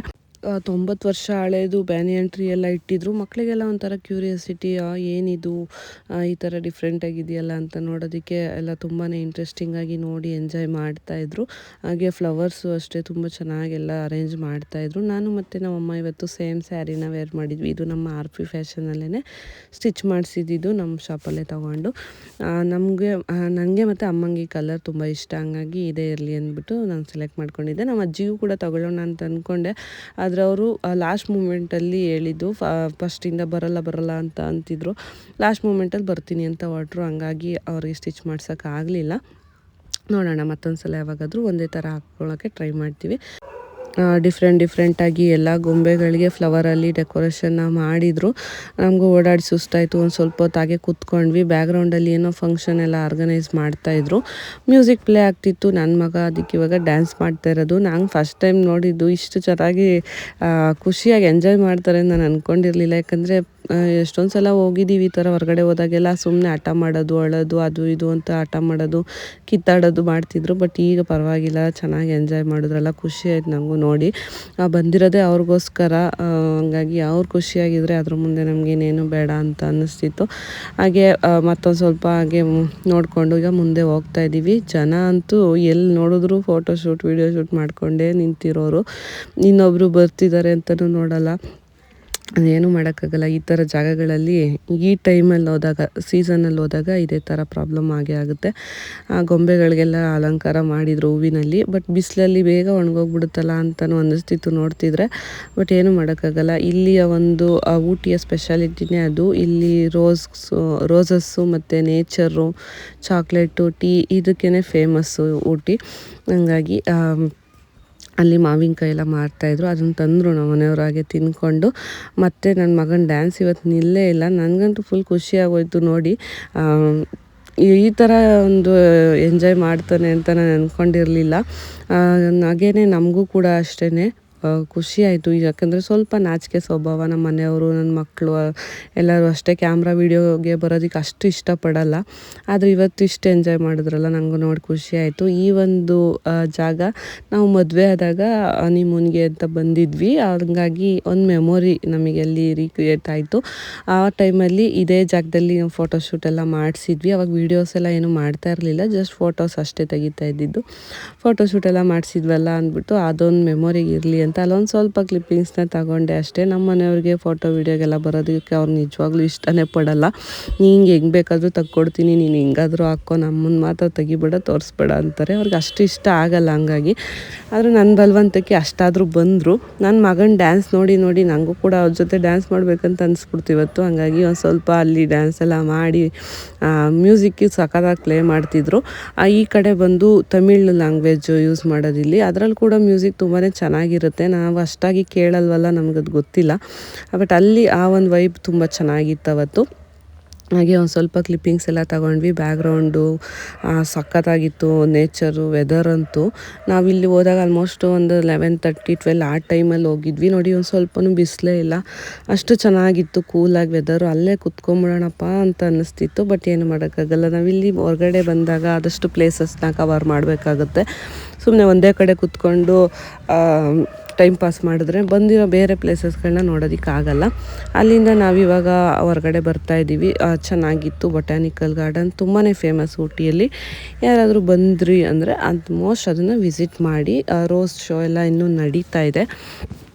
ಹಾಗೆ ಅಲ್ಲಿಂದ ನಾವಿವಾಗ ಹೊರಟಿದ್ದು ದೊಡ್ಡ ಬೆಟ್ಟ ಅಂತ, ಒಂದು highest view point in Ooty ಅಂತಲೇ ಹೇಳ್ಬೋದು. ಅದು ಅಷ್ಟೇ ತುಂಬಾ ಚೆನ್ನಾಗಿದೆ. ಹೋಗ್ಬೇಕಾದ್ರೆ ಹಾಗೆ ನೇಚರ್ನ ನೋಡಿಕೊಂಡು, ಎಷ್ಟು ಬೆಟ್ಟದ ಮೇಲ್ಗಡೆ ಹೈಟಲ್ಲೆಲ್ಲ ಪುಟ್ಟ ಮನೆಗಳನ್ನೆಲ್ಲ ಕಟ್ಕೊಂಡಿದ್ದಾರೆ. ಇಲ್ಲಿ ನಾವು ನೋಡಿದಂಗೆ ಮನೆಗಳಿಗಿಂತ ಜಾಸ್ತಿ ಹೋಮ್ ಸ್ಟೇಗಳು, ರೂಮ್ಸ್ಗಳು ಆ ಥರದ್ದೇ ಜಾಸ್ತಿ ಇದೆ. ಯಾಕಂದರೆ ಟೂರಿಸ್ಟ್ ಪ್ಲೇಸಸ್ ಆಗಿರೋದ್ರಿಂದ ಸಿಕ್ಕಾಪಟ್ಟೆ ಜನ ವಿಸಿಟ್ ಮಾಡ್ತಾ ಇರ್ತಾರೆ. ನವಂಬರು ಡಿಸೆಂಬರ್ ಟೈಮಲ್ಲಿ ಯಾರೂ ಬರೋದಿಲ್ಲ ಇಲ್ಲಿಗೆ, ಯಾಕಂದರೆ ಸಿಕ್ಕಾಪಟ್ಟೆ ಚಳಿ ಇರುತ್ತೆ ಆ ಟೈಮಲ್ಲಿ. ಈಗ ಸಮ್ಮರಲ್ಲಿ ಚೆನ್ನಾಗಿರುತ್ತೆ ವೆದರ್ ಅಂತ ಎಲ್ಲ ಜನಗಳು ಜಾಸ್ತಿ ಈ ಥರ ಪ್ಲೇಸಸ್ಗೆ ಬರೋದು. ಹಾಗಾಗಿ ಈ ಟೈಮಲ್ಲಿ ಈ ಒಂದು ಜಾಗ ಚೆನ್ನಾಗಿರುತ್ತೆ. ಹೋಗ್ಬೇಕಾದ್ರೆ ಟೀ ಗಾರ್ಡನ್ ಕೂಡ ಸಿಕ್ತು, ನೋಡಿಕೊಂಡು ಇಲ್ಲೂ ಫೋಟೋಶೂಟ್ ಎಲ್ಲ ನಡೀತಾ ಇತ್ತು. ನಮ್ಮ ಡ್ರೈವರ್ ಹೇಳಿದ್ರು ಫೋಟೋಶೂಟ್ಗೆ ಅಂತಲೇ ಇದೆ, ಅಲ್ಲಿ ನಾನು ತೋರಿಸ್ತೀನಿ ನಿಮಗೆ, ಇಲ್ಲಿ ಇಳಿಯೋದು ಬೇಡ ಅಂತಂದರು. ಸರಿ ಆಯ್ತು ಅಂದ್ಬಿಟ್ಟು ನಾನು ಹಾಗೆ ಹೋಗ್ಬೇಕಾದ್ರೆ ಆನ್ ದಿ ವೇಯಲ್ಲಿ ಅವತ್ತಿಂದು ಫೋಟೋಸ್ ವೀಡಿಯೋಸ್ ಏನಿದೆ ಅದನ್ನೆಲ್ಲ ಸ್ವಲ್ಪ ಎಡಿಟ್ ಮಾಡಿ ಪೋಸ್ಟ್ ಮಾಡ್ತಾ ಇದ್ದೆ. ಯಾಕಂದರೆ ಮತ್ತೆ ಜಾಸ್ತಿ ವೀಡಿಯೋಸ್ ಎಲ್ಲ ಆಗೋದ್ರೆ ಎಡಿಟ್ ಮಾಡೋಕ್ಕೂ ಕಷ್ಟ ಆಗುತ್ತೆ. ನೆಕ್ಸ್ಟ್ ನಾವು ಊರಿಗೆ ಬಂದಾಗ ಕೆಲಸಗಳೆಲ್ಲ ನಾರ್ಮಲಾಗಿ ಸ್ಟಾರ್ಟ್ ಮಾಡಬೇಕಾಗುತ್ತೆ. ಬರೀ ಇದನ್ನೇ ಮಾಡ್ಕೊಂಡು ಕೂತ್ಕೊಳ್ಳೋಕ್ಕೂ ಆಗಲ್ವಲ್ಲ ಅಂದ್ಬಿಟ್ಟು ಸ್ವಲ್ಪ ಅಲ್ಲಲ್ಲೇ ಎಡಿಟ್ ಮಾಡಿ ಹಾಕ್ತಾಯಿದ್ದೆ. ಅದಾದಮೇಲೆ ನಾವು ಇಲ್ಲಿಗೆ ರೀಚ್ ಆಗೋ ಅಷ್ಟರಲ್ಲಿ ಒಂದು 20-30 ಮಿನಿಟ್ಸ್ ಆಗಬೇಕಾಗಿದ್ದು ನಮ್ಮ ಜರ್ನಿ 1 ಅವರ್ ಮೇಲೇ ಆಗೋಯಿತು. ಯಾಕಂದರೆ ಅಷ್ಟು ವೆಹಿಕಲ್ಸ್ ಇತ್ತು. ರೋಡ್ಗಳೆಲ್ಲ ಚಿಕ್ಕದಾಗಿರೋದ್ರಿಂದ ಎರಡೂ ಸೈಡ್ ವೆಹಿಕಲ್ಸ್ ಇದ್ದಾಗ ಸ್ವಲ್ಪ ಕಷ್ಟನೇ ಆಗುತ್ತೆ. ಹಾಗೆ ಮಳೆ ಕೂಡ ಬರ್ತಿತ್ತು ಲೈಟಾಗಿ, ಮತ್ತು ಫಾಗ್ ಕವರ್ ಆಗುತ್ತೆ. ಈ ಊಟಿಯಲ್ಲಿ ವೆದರ್ ಹೇಗೆ ಅಂದರೆ ಯಾವಾಗ ಮಳೆ ಬರುತ್ತೋ ಯಾವಾಗ ಬಿಸಿಲು ಬರುತ್ತೆ ಯಾರೂ ಇದನ್ನೇ ಮಾಡೋಕ್ಕಾಗಲ್ಲ. ಸಡನ್ನಾಗಿ ಮಳೆ ಬಂದುಬಿಡುತ್ತೆ, ಸಡನ್ನಾಗಿ ನಿಂತೋಗುತ್ತೆ, ಸಡನ್ನಾಗಿ ಬಿಸಿಲು ಬರುತ್ತೆ, ಇದ್ದಕ್ಕಿದ್ದಂಗೆ ಫಾಗ್ ಬರುತ್ತೆ. ಆ ಥರ ಸಡನ್ನಾಗಿ ಕ್ಲೈಮೇಟ್ ಚೇಂಜ್ ಆಗ್ತಾ ಇರುತ್ತೆ. ಹಾಗೆ ಇಲ್ಲೊಬ್ಬರು ಲೇಡಿ ಫೋಟೋಶೂಟ್ನ ಮಾಡ್ತಾಯಿದ್ರು. ಇದು ಆನ್ ಸ್ಪಾಟಲ್ಲಿ ಫೋಟೋ ತೆಗೆದು ಅಲ್ಲೇ ಕಾಪಿ ಕೊಡ್ತಾರಲ್ಲ ಆ ಥರ. ಅಲ್ಲಿ ನೋಡಿ ಖುಷಿ ಆಯಿತು, ಹೆಣ್ಮಕ್ಳು ಎಲ್ಲ ಫೀಲ್ಡಲ್ಲೂ ಎಷ್ಟು ಇವಾಗ ಇಂಪ್ರೂವ್ ಆಗಿಬಿಟ್ಟಿದ್ದಾರೆ ಅಂತ. ಅದನ್ನು ನೋಡಿಕೊಂಡು ಚಳಿಯಲ್ಲಿ ಕೆಲವ್ರಿಗೆ ಐಸ್ ಕ್ರೀಮ್ ತಿನ್ನೋಕ್ಕೆ ಇಷ್ಟ, ಕೆಲವ್ರಿಗೆ ಕಾಫಿ ಟೀ ಕುಡಿಯೋದಕ್ಕೆ ಇಷ್ಟ, ಇನ್ನು ಕೆಲವ್ರಿಗೆ ಏನಾದರೂ ಬಿಸಿ ಸ್ನ್ಯಾಕ್ಸ್ ತಿನ್ನೋದಕ್ಕೆ ಇಷ್ಟ. ಹಾಗಾಗಿ ಯಾರ್ಯಾರಿಗೆ ಏನೇನು ಇಷ್ಟ ಅದನ್ನೆಲ್ಲ ಇವಾಗ ಅಲ್ಲಿ ತಗೊಂಡು ತಿಂತಾಯಿದ್ದೀವಿ. ನಾವೊಂದು 3 to 4 ಅವರ್ಸ್ ಆಗಿತ್ತು ನಾವು ಟಿಫನ್ ಎಲ್ಲ ಮಾಡಿ. ಇಲ್ಲಿ ಚಳಿಗೆ ಸ್ವಲ್ಪ ಹೊಟ್ಟೆ ಹಸಿತಾ ಇದೆ ಅಂತ ಅನ್ನಿಸ್ತು. ಬಟ್ ಇಲ್ಲೆಲ್ಲ ಸಿಕ್ಕಾಪಟ್ಟೆ ಶಾಪ್ಗಳಿದೆ ಸ್ನ್ಯಾಕ್ಸ್ದು, ಮತ್ತು ಶಾಪಿಂಗ್ ಏರಿಯಾ ಚೆನ್ನಾಗಿದೆ ಇಲ್ಲಿ. ತೋರಿಸ್ತೀನಿ ನೆಕ್ಸ್ಟ್ ಹೇಗಿದೆ ಅಂದ್ಬಿಟ್ಟು. ಅಪ್ಪ ಹುಡ್ಕೊಂಡು ಹೋಗಿ ಬಜ್ಜಿ ಎಲ್ಲ ತೊಗೊಂಬಂದರು. ಒಂದು ಸ್ವಲ್ಪ ಹೊತ್ತು ನಿಂತ್ಕೊಂಡು ಅಲ್ಲೇ ಐಸ್ ಕ್ರೀಮು ಅಷ್ಟೇ. ನಾರ್ಮಲಾಗಿ ನಾವು ಅಷ್ಟು ತಿನ್ನಲ್ಲ ಇದೆಲ್ಲ, ಹೊರಗಡೆ ಹೋದಾಗ ಏನೂ ಮಾಡೋಕ್ಕಾಗಲ್ಲ, ಆಪ್ಷನ್ನೇ ಇರಲ್ಲ. ನಾವು ಮನೆಯಿಂದ ಎಲ್ಲ ಮಾಡ್ಕೊಂಡು ಇಲ್ಲಿಗೆಲ್ಲ ಏನೂ ತೊಗೊಂಡೋಗೋಕ್ಕಾಗಲ್ಲ, ಹಾಗಾಗಿ ತಿನ್ನಲೇಬೇಕಾಗುತ್ತೆ. ಮತ್ತು ಈಗ ಶಾಪಿಂಗ್ ಕಡೆ ಬಂದ್ವಿ. ಈ ಥರ ಒಂದು ಶ್ರಗ್ಗು ಬೇಕು ಅಂತ ಕೇಳ್ತಿದ್ಲು ನನ್ನ ಮಗಳು. ಸರಿ ನೋಡೋಣ ಅಂತ ಬಂದ್ವಿ. ಆದರೆ ಪ್ರೈಸ್ ಎಲ್ಲ ಸಿಕ್ಕಾಪಟ್ಟೆ ಜಾಸ್ತಿ ಹೇಳ್ತಾರೆ. ಟೂರಿಸ್ಟ್ ಪ್ಲೇಸ್ ಆಗಿರೋದ್ರಿಂದ ಏನೂ ಮಾಡೋಕ್ಕಾಗಲ್ಲ. ಆದರೆ ನಮಗೊಂದು ರೀಸನಬಲ್ ಅಂತ ಅನಿಸಿದ್ರೆ ಕೊಡ್ಬೋದು. ಮತ್ತು ಸರಿಗೆ ರೆಸ್ಪಾನ್ಸ್ ಕೂಡ ಮಾಡಲ್ಲ, ತೊಗೊಂಡ್ರೆ ತೊಗೊಳ್ಳಿ ಬಿಟ್ಟರೆ ಬಿಡಿ ಅನ್ನೋ ಥರ. ಅಷ್ಟೊಂದು ಶಾಪಿಂಗ್ ಮಾಡಿದ್ರು ಕೂಡ ಒಂದು 50 ರೂಪಾಯಿ 100 ರೂಪಾಯಿನೂ ಬಿಡಲ್ಲ. ಅದು ಅವರು ಬಾರ್ಗೇನ್ ಮಾಡಲಿಲ್ಲ ಅಂದರೂ ಪರವಾಗಿಲ್ಲ, ಕೊಡಲಿಲ್ಲ ಅಂದ್ರೂ ಸರಿಯಾಗಿ ರೆಸ್ಪಾನ್ಸು ಮಾಡಲ್ಲ. ಅದು ಸ್ವಲ್ಪ ಬೇಜಾರಾಗುತ್ತೆ. ಯಾಕಂದರೆ ಟೂರಿಸ್ಟ್ಗಳಿಂದನೇ ನಡೀತಾ ಇರೋದು ಇಲ್ಲಿ ಒಂದು ಎಷ್ಟೋ ಜನಗಳ ಜೀವನ. ಹಂಗಿದ್ದಾಗ ಒಂದು ಸ್ವಲ್ಪ ನೆಗ್ಲೆಕ್ಟ್ ಮಾಡ್ತಾರೆ. ಅದನ್ನು ನೋಡಿ ಸ್ವಲ್ಪ ಬೇಜಾರಾಯಿತು. ಬಟ್ ಓಕೆ, ಏನು ಮಾಡೋಕ್ಕಾಗಲ್ಲ, ಅವರವರ ಮೆಂಟಾಲಿಟಿ. ಅವ್ರಿಗೂ ಜನಗಳನ್ನ ದಿನ ನೋಡಿ ಬೇಜಾರಾಗಿರುತ್ತಲ್ವ, ಹಂಗಾಗೇನೋ ಆ ಥರ ನಡ್ಕೊಂಡ್ರೋ ಏನೋ ಗೊತ್ತಿಲ್ಲ. ಸ್ವಲ್ಪ ಶಾಲು, ಟೋಪಿಗಳು, ನನ್ನ ಮಗನಿಗೆ ಗ್ಲೌಸು ಅದೆಲ್ಲ ತಗೊಂಡ್ವಿ. ಮತ್ತು ಇಲ್ಲಿ ಈ ಥರ ಬಿಸಿ ಸ್ನ್ಯಾಕ್ಸ್ನ ಮಾಡಿಕೊಡ್ತಾರೆ. ಫಸ್ಟು ಒಂದು ಸ್ವಲ್ಪ ತೊಗೊಂಡು ಟೇಸ್ಟ್ ನೋಡಿ ಇಷ್ಟ ಆಯಿತು ಅಂದರೆ ಮತ್ತೆ ತೊಗೊಳ್ಳಿ. ನಾನು ಎಲ್ಲೇ ಹೋದರೂ ನಾವು ಅದೇ ಥರ ಟ್ರೈ ಮಾಡೋದು. ಸುಮ್ಮನೆ ಬ್ಲೈಂಡಾಗಿ ತೊಗೊಂಬಿಟ್ಟು ಮತ್ತೆ ತಿನ್ನೋಕ್ಕಾಗಲಿಲ್ಲ ಅಂದರೆ ವೇಸ್ಟ್ ಮಾಡಬಾರ್ದು. ಹಂಗಾಗಿ ಚೆನ್ನಾಗಿತ್ತು, ಪರವಾಗಿಲ್ಲ. ಚಳಿಗೆ ಏನಾದರೂ ತಿನ್ನಬೇಕು ಅಂತ ಅನಿಸ್ದಾಗ ಅದು ಸ್ನ್ಯಾಕ್ಸ್ ಚೆನ್ನಾಗಿರುತ್ತೆ. ಕಾಬೂಲ್ ಕಡಲೆಕಾಳು ಮತ್ತು ಕಡಲೆ ಬೀಜದಲ್ಲಿ ಸಲಾಡ್ ಥರ ಮಾಡಿಕೊಡ್ತಾರೆ. ಹೆಲ್ದಿಯಾಗೂ ಇರುತ್ತೆ, ಚೆನ್ನಾಗೂ ಕೂಡ ಇರುತ್ತೆ ಟೇಸ್ಟು. ಮತ್ತು ಅಲ್ಲಿಂದ ನಾವು ನೆಕ್ಸ್ಟ್ ಪ್ಲೇಸಿಗೆ ಹೊರಟ್ವಿ. ಹೋಗ್ಬೇಕಾದ್ರೆ ಈ ಒಂದು ವೀಡಿಯೋನ ಎಡಿಟ್ ಮಾಡಿ ಪೋಸ್ಟ್ ಮಾಡಿದೆ. ತೆಗಿಬೇಕಾದ್ರೆ ನನಗೆ ಇದೇ ಥರ ಹಿಂಗೆ ಅಂತೇನು ಐಡಿಯಾ ಇರಲಿಲ್ಲ. ಎಡಿಟ್ ಮಾಡುವಾಗ ತಲೆಗೆ ಬಂತು, ಹಂಗಾಗಿ ಒಂದಷ್ಟು ಲೈನ್ಗಳನ್ನ ಅಲ್ಲಿ ಹಾಕಿ ಪೋಸ್ಟ್ ಮಾಡಿದೆ. ಏನು ಅನಿಸ್ತು ನಿಮಗೆ ಅಂತ ಕಮೆಂಟಲ್ಲಿ ತಿಳಿಸಿ. ಮಕ್ಕಳಿಗೆ ನಾವು ಈ ಒಂದು ಜಾಗ ನೆನಪಿರ್ದೇ ಇರ್ಬೋದು, ಆದರೆ ನಮ್ಮ ಜೊತೆ ಕಳೆದಿರೋ ಅಂಥ ಕ್ಷಣಗಳಂತೂ ನಿಜವಾಗ್ಲೂ ಅವ್ರ ಲೈಫ್ ಟೈಮ್ ನೆನಪಿದ್ದೇ ಇರುತ್ತೆ. ನನಗೂ ಕೂಡ ಮಕ್ಕಳಿಗೋಸ್ಕರ ಟೈಮ್ ಕೊಡೋಕ್ಕಾಗ್ತಿಲ್ವಲ್ಲ ಇತ್ತೀಚೆಗೆ ಅಂತ ತುಂಬಾ ಫೀಲ್ ಆಗ್ತಿತ್ತು. ಅದಕ್ಕೋಸ್ಕರ ಈ ಒಂದು ಟ್ರಿಪ್ಪು ಕಂಪ್ಲೀಟಾಗಿ ನಾವು ಅಪ್ಪ ಅಮ್ಮ ಮತ್ತು ಮಕ್ಳಿಗೋಸ್ಕರನೇ. ಹಂಗಾಗಿ ಅವ್ರು ಖುಷಿಯಾಗಿರ್ಬೇಕಂತಲೇ ಕರ್ಕೊಂಬಂದಿದ್ದು. ಚೆನ್ನಾಗಿತ್ತು ಅಂತಲೇ ಹೇಳ್ಬೋದು ಟ್ರಿಪ್ಪು. ಇವಾಗ ನಾವು ಬಂದಿರೋದು ಊಟಿಯ ಟೀ ಫ್ಯಾಕ್ಟ್ರಿಗೆ ಮತ್ತು ಚಾಕ್ಲೇಟ್ ಫ್ಯಾಕ್ಟ್ರಿ ಎರಡು ಒಂದೇ ಕಡೆ ಇದೆ. ಇಲ್ಲಿ ಹೇಗೆ ಮಾಡ್ತಾರೆ ಚಾಕ್ಲೇಟ್ಸ್ನ ಮತ್ತು ಟೀ ಪೌಡರ್ನ ಯಾವ ರೀತಿ ಪ್ರಿಪೇರ್ ಮಾಡ್ತಾರೆ ಅನ್ನೋದು ಒಂದು ಕ್ಯೂರಿಯಾಸಿಟಿ ನೋಡೋದಕ್ಕೆ ಎಲ್ಲರಿಗೂ. ಅಷ್ಟೊಂದು ಡೀಟೇಲಾಗಿ ಯಾರೂ ಇಲ್ಲಿ ಎಕ್ಸ್ಪ್ಲೈನ್ ಮಾಡಲ್ಲ, ಯಾಕಂದರೆ ಸಿಕ್ಕಾಬಟ್ಟೆ ಕ್ರೌಡ್ ಇರುತ್ತೆ, ಅವರು ಕೂಡ ಫುಲ್ ಬ್ಯುಸಿ ಇರ್ತಾರೆ. ಬಟ್ ನಾವೇ ನೋಡ್ಕೊಂಡು ಹೋಗಬೇಕು, ಅಲ್ಲಲ್ಲೇ ಬೋರ್ಡ್ಗಳನ್ನ ಹಾಕಿರ್ತಾರೆ ಈ ಥರ, ಅದನ್ನೆಲ್ಲ ನೋಡಿ ನಾವೇ ಅರ್ಥ ಮಾಡ್ಕೊಂಡು ಹೋಗಬೇಕಾಗುತ್ತೆ. ಟೀ ಹಸಿ ಸೊಪ್ಪನ್ನು ತಂದು ಯಾವ ರೀತಿ ಅದನ್ನು ಒಣಗಿಸಿ ಪೌಡರ್ ಮಾಡ್ತಾರೆ, ಹೇಗಿರುತ್ತೆ ಪ್ರೊಸೆಸಿಂಗ್ ಅಂತೆಲ್ಲ ಅಲ್ಲಿ ನಾವು ನೋಡಬೇಕಷ್ಟೇ. ಯಾರೂ ಅಲ್ಲಿ ನಮ್ಗೆ ಎಕ್ಸ್ಪ್ಲೈನ್ ಮಾಡಲಿಲ್ಲ. ನಾವು ಲಾಸ್ಟ್ ಟೈಮ್ ಹೋದಾಗ ಅಲ್ಲಿ ಎಕ್ಸ್ಪ್ಲೈನ್ ಮಾಡಿದರು. ಊಟಿಯಲ್ಲಿ ಈ ಥರ ಸಿಕ್ಕಾಬಟ್ಟೆ ಫ್ಯಾಕ್ಟ್ರಿಗಳಿದೆ. ಇಲ್ಲಿಯ ಜನಗಳ ಮೇನ್ ಒಂದು ಕೆಲಸ ಅಂದರೆ ಇದೆ ಅಂತ ಅನಿಸುತ್ತೆ, ಯಾಕಂದರೆ ಜಾಸ್ತಿ ಇಲ್ಲಿ ಟೀನ ಬೆಳೀತಾರೆ. ಹಾಗಾಗಿ ಅದಕ್ಕೆ ಸಂಬಂಧಪಟ್ಟಂಗೆ ಕೆಲಸಗಳು ಜಾಸ್ತಿ ನಡೆಯುತ್ತೆ ಇಲ್ಲಿ. ಅಲ್ಲಿ ಚೆನ್ನಾಗಿತ್ತು. ಈ ಸಲ ಬೇರೆ ಫ್ಯಾಕ್ಟ್ರಿಗೆ ಬಂದಿದ್ವಿ. ಇಲ್ಲಿ ಸ್ವಲ್ಪ ಅಷ್ಟೇನು ನನಗೆ ಇಷ್ಟ ಆಗಲಿಲ್ಲ, ಬೇಗನೆ ಮುಗಿದೋಯ್ತು. ಅಷ್ಟು ಡೀಟೇಲಿಂಗ್ ಕೂಡ ಏನೂ ಅಲ್ಲಿ ಇರಲಿಲ್ಲ. ನೋಡಿಕೊಂಡು ಈಗ ನಾವು ಹೊರಗಡೆ ಬಂದ್ವಿ. ಟೀ ಕೂಡ ಟೇಸ್ಟ್ ಮಾಡೋದಕ್ಕೆ ಕೊಡ್ತಾರೆ, ಯಾಕಂದರೆ ನೆಕ್ಸ್ಟ್ ಇಲ್ಲಿ ಟೀ ಪೌಡರ್ ಬೇಕಂದರೆ ಪರ್ಚೇಸ್ ಮಾಡಲಿ ಅಂದ್ಬಿಟ್ಟು ಕೊಡ್ತಾರೆ ಟೀ ಟೇಸ್ಟ್ ಮಾಡೋಕ್ಕೆ. ಚೆನ್ನಾಗಿತ್ತು, ಪರವಾಗಿಲ್ಲ. ಅಮ್ಮ ಟೀ ಪೌಡರ್ ಬೇಕಂತ ತಗೊಂಡ್ರು. ನಾವೇನಿಲ್ಲಿ ಟೀ ಲವರ್ಸು ಚಾಕ್ಲೇಟ್ ಲವರ್ಸ್ ಅಂತ ಯಾರೂ ಇಲ್ಲ. ಆದರೆ ಈಗ ಮಕ್ಕಳು ಕೇಳಬೇಕಲ್ಲ, ಹೊರಗಡೆ ಬಂದಾಗ ನೋಡಿದಾಗ ಚಾಕ್ಲೇಟ್ನ ಇಷ್ಟ ಆಗೇ ಆಗುತ್ತೆ, ಕೇಳ್ತಾರೆ ಅಂದ್ಬಿಟ್ಟು ಒಂದು ಸ್ವಲ್ಪ ಟೇಸ್ಟ್ ಮಾಡೋಕ್ಕೆ ಅಂತ ಸ್ವಲ್ಪ ತೊಗೊಂಡ್ವಿ ಅಷ್ಟೇ. ಅಷ್ಟೊಂದೇನು ಯಾರೂ ನಾವು ಸ್ವೀಟ್ ಇಷ್ಟಪಡೋರು ಯಾರೂ ಇಲ್ಲ ನಮ್ಮ ಫ್ಯಾಮಿಲಿಲಿ. ಹಂಗಾಗಿ ಸ್ವಲ್ಪ ಇರಲಿ ಅಂದ್ಬಿಟ್ಟು ತಗೊಂಡ್ವಿ. ಹಾಗೆ ಟೀ ಪೌಡರ್ನು ಕೂಡ ತೊಗೊಂಡ್ರು ನಮ್ಮಮ್ಮ. ಟೀ ಪೌಡರ್ ಚೆನ್ನಾಗಿರುತ್ತೆ, ಸಿಕ್ಕಾಬಟ್ಟೆ ಫ್ಲೇವರ್ಗಳಲ್ಲಿ ಸಿಗುತ್ತೆ, ನೋಡಿಬಿಟ್ಟು ತಗೋಬೇಕಾಗುತ್ತೆ. ಆಮೇಲೆ ತಂದಮೇಲೆ ಕೆಲವೊಬ್ರಿಗೆ ಅದು ಇಷ್ಟ ಆಗಲ್ಲ, ಆ ಥರ ಕೂಡ ಇರುತ್ತೆ. ನೋಡಿ ಕಲರ್ಫುಲ್ಲಾಗಿ ಚಾಕ್ಲೇಟ್ನ ಮಾಡಿಟ್ಟಿದ್ದಾರೆ. ಇದು ನೋಡಿದ ತಕ್ಷಣ ಎಂಥವ್ರಿಗೂ ಮಕ್ಕಳಿಗೆ ಇಷ್ಟ ಆಗೇ ಆಗುತ್ತೆ, ಕೇಳ್ತಾರೆ. ಈ ಒಂದು ಫ್ಯಾಕ್ಟ್ರಿಯಿಂದ ಹೊರಗಡೆ ಬರೋ ಅಷ್ಟರಲ್ಲಿ ನಿಜವಾಗ್ಲೂ ನಾವು ನೋಡೋದಕ್ಕೆ 20 ರೂಪಾಯಿ ಅಂತ ಎಂಟ್ರಿ ಫೀಸ್ ತಗೋತಾರೆ. ಹೊರಗಡೆ ಬರೋ ಅಷ್ಟರಲ್ಲಿ ಇಲ್ಲಿ ಮಾಡಿರೋವಂಥ ಈ ಶಾಪಿಂಗ್ ಪ್ಲೇಸ್ ನೋಡಿಬಿಟ್ರೆ ಯಾರೂ ಸುಮ್ಮನೆ ಹೋಗೋದಕ್ಕೆ ಆಗಲ್ಲ. ಅಷ್ಟು ವೆರೈಟಿ ಎಲ್ಲ ಥರದ್ದು ಇಟ್ಬಿಟ್ಟಿದ್ದಾರೆ. ಹೆಣ್ಮಕ್ಳು ಅಂತೂ ಮತ್ತು ಮಕ್ಕಳು ಜೊತೆಗಿದ್ರೆ ಅಂತೂ ಫುಲ್ ಜಾಬ್ ಖಾಲಿ ಆಗೋದಂತೂ ನಿಜ. ಅಷ್ಟು ಎಲ್ಲ ನೋಡಿದ್ದೆಲ್ಲ ಬೇಕು ಅನಿಸುತ್ತೆ, ಎಲ್ಲದನ್ನು ತಗೋಬೇಕು ಅಂತ ಅನಿಸುತ್ತೆ. ಆದರೆ ಎಷ್ಟು ನೋಡಿದ್ರೂ ಮುಗಿಯೋದು ಇಲ್ಲ, ಅಷ್ಟು ಕಲೆಕ್ಷನ್ ಇದೆ. ನೋಡಿ ಇಯರಿಂಗ್ಸ್ ಅಂತೂ ಸಿಕ್ಕಾಪಟ್ಟೆ ಚೆನ್ನಾಗಿ ಜೋಡಿಸಿದ್ರು. ಬಟ್ ನನಗೆ ಅಷ್ಟೊಂದೆಲ್ಲ ನೋಡೋಕ್ಕೆ ಅಲ್ಲಿ ಟೈಮ್ ಸಾಕಾಗ್ತಿಲ್ಲ, ಯಾಕಂದರೆ ಮಕ್ಕಳು ಅದು ಇದು ಅಂತ ಆ ಕಡೆ ಈ ಕಡೆ ಎಳ್ದಾಡ್ತಿದ್ರು. ಹಂಗಾಗಿ ನೋಡೋಕ್ಕೆ ನಾನು ಜಾಸ್ತಿ ಹೋಗಲೇ ಇಲ್ಲ. ನನ್ನ ಮಗ ವಾಚ್ ಬೇಕು, ಅದು ಬೇಕು, ಇದು ಬೇಕು ಅಂತ ಕೇಳ್ತಾನೆ ಇದ್ದ. ಸರಿ ಆಯಿತು, ಇನ್ನೇನು ಇಲ್ಲೇ ಹೇಗೂ ಸಿಗುತ್ತಲ್ಲ ಅಂದ್ಬಿಟ್ಟು ಕೊಡ್ಸೋಣ ಅಂದ್ಬಿಟ್ಟು ಎಲ್ಲ ನೋಡ್ತಿದ್ದೀವಿ. ಚೆನ್ನಾಗಿತ್ತು, ತುಂಬ ಚೆನ್ನಾಗಿ ಜೋಡಿಸಿದ್ದಾರೆ. ಟೂರಿಸ್ಟ್ಗಳು ಬಂದಾಗತ್ತು ಕೆಲವ್ರಿಗೆಲ್ಲ ಇಷ್ಟ ಆಗುತ್ತೆ ತುಂಬ ಶಾಪಿಂಗ್ ಮಾಡೋಕ್ಕೆ ಈ ಥರ. ಆ ಥರದವ್ರಿಗಂತೂ ಒಳ್ಳೆ ಪ್ಲೇಸ್ ಅಂತಲೇ ಹೇಳ್ಬೋದು. ನೋಡಿ ಎಷ್ಟು ಕಲೆಕ್ಷನ್ ಇದೆ ಅಂದರೆ ಸಿಕ್ಕಾಬಟ್ಟೆ ಅವರು ಇನ್ವೆಸ್ಟ್ ಮಾಡಿ ಚೆನ್ನಾಗಿ ಮಾಡಿದರು. ಬಟ್ ಸ್ವಲ್ಪ ಪ್ರೈಸ್ ಎಲ್ಲ ಜಾಸ್ತಿ ಅನ್ನಿಸ್ತು. ನಮ್ಮ ಒಂದು ಇಯರಿಂಗ್ಸಿಗೆ ನಮ್ಮ ಊರಲ್ಲಿ ನಮ್ಮ ಶಾಪಲ್ಲೇ ಇದೆಯಲ್ಲ, ನಮಗೀಗ ಅದ್ರ ಬಗ್ಗೆ ಸ್ವಲ್ಪ ಐಡಿಯಾ ಇರೋದ್ರಿಂದ ಜಾಸ್ತಿ ಕೊಡೋದಕ್ಕೆ ಬೇಡಪ್ಪ ಅಂತ ಅನಿಸುತ್ತೆ. ಒಂದು ಇಯರಿಂಗ್ಸಿಗೆ 100 ರೂಪೀಸ್ ಎಕ್ಸ್ಟ್ರಾ ಇತ್ತು. ಅದಕ್ಕೆ ಅಷ್ಟು ವರ್ತಲ್ಲ ಅಂತ ಅನಿಸ್ಬಿಟ್ಟು ನಾನು ತಗೊಳ್ಳಿಲ್ಲ. ಮತ್ತು ಮಗನಿಗೆ ವಾಚ್ ಬೇಕಂತ ಕೇಳ್ತಿದ್ದ. ಎಷ್ಟೊಂದು ಕೊಡಿಸಿದ್ದೀವಿ, ಆದರೆ ನೀಟಾಗಿ ಮೇಂಟೈನ್ ಮಾಡಲ್ಲ. ಒಂದು 2 ದಿನ ಹಾಕ್ಕೊಳ್ಳೋದು, ಅಲ್ಲಿ ಇಲ್ಲಿ ಎಸೆಯೋದು. ಎಲ್ಲ ಮಕ್ಕಳು ಕಥೆನೂ ಇಷ್ಟೇ ಅಲ್ವಾ. ಹಾಗಾಗಿ ಏನು ಮಾಡೋಕ್ಕಾಗಲ್ಲ, ಯಾವುದಾದ್ರು ಒಂದು ಸಿಂಪಲ್ಲಾಗಿರೋದು ಕೊಡ್ಸೋಣ ಅಂದ್ಬಿಟ್ಟು ಕೊಡಿಸಿದ್ವಿ. ಹಾಗೆ ಅಲ್ಲೇ ನೋಡ್ಕೊಂಡಾಗೆ ಮುಂದೆ ಹೋಗ್ತಿದ್ವಿ. ಅಮ್ಮ ಒಂದು ಸ್ವೆಟರ್ ತಗೋಬೇಕಂತ ಇಲ್ಲಿ ನೋಡ್ತಿದ್ದಾರೆ. ಚೆನ್ನಾಗಿತ್ತು. ಇಲ್ಲಿ ವಿಂಟರ್ ವೇರ್ಸ್ ಎಲ್ಲ ಚೆನ್ನಾಗಿ ಸಿಗುತ್ತೆ. ಈ ಸೈಡ್ ಬಂದಾಗ ಒಂದು ಮೆಮೊರಿಗಿರಲಿ ಅಂತ ನಾನು ಲಾಸ್ಟ್ ಟೈಮ್ ಬಂದಾಗ ತಗೊಂಡಿದ್ದೆ.